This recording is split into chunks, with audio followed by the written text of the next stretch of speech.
காலில் சேர் விட்டுருக்கு தொட.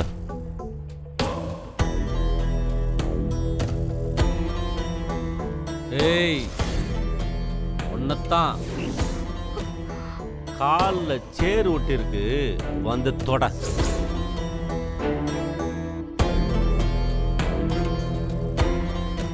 மாமா நான் வேணா தொடங்க மாமா.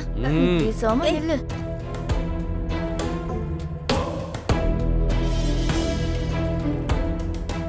நான் சொன்னதும் காதல விழல.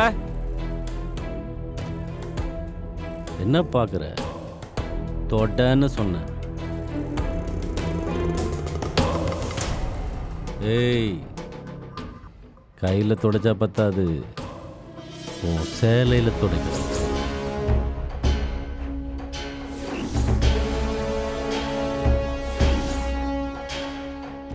அது எப்படி தொடப்பா?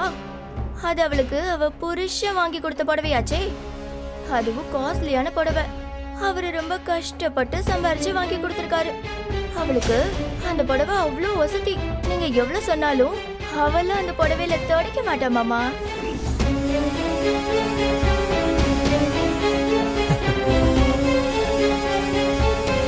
என்னது? கர்ணா சம்பாரிச்ச காசுல வாங்கி கொடுத்தானா? யார் சொன்னது? இதோ இவதான் மாமா சொன்னா. ஏய் இவ்ளோ நேரம் என்ன பேச்சு பேசுன, இப்ப சொல்லு.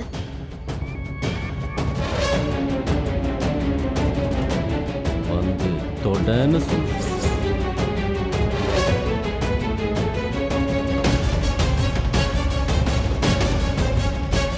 பாத்தீங்களா மாமா, நீங்க சொல்லியும் கேட்காம எப்படி நின்னுட்டு இருக்கான்னு. சொல்றதும் காதல் வேலையா?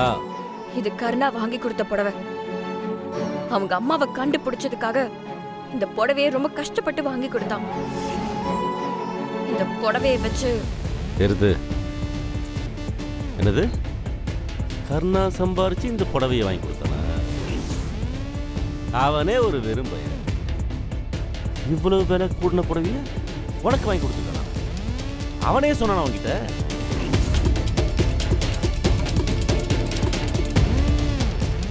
புது பொண்டாட்டியை மயக்கிறதுக்கு ஒரு ஆம்பளை முன்ன பின்ன சொல்றது தான். ஆம்பளை இப்படித்தான் 1000 சொல்லுவான். கேட்கிற பொம்பளை உனக்கு அறிவு வேண்டாம்?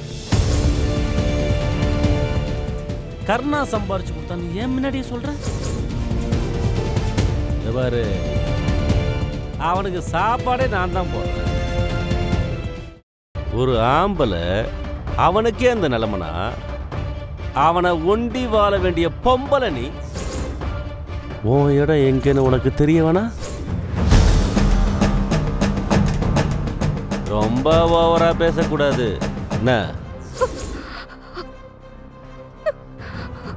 இந்து கூட போடா போ.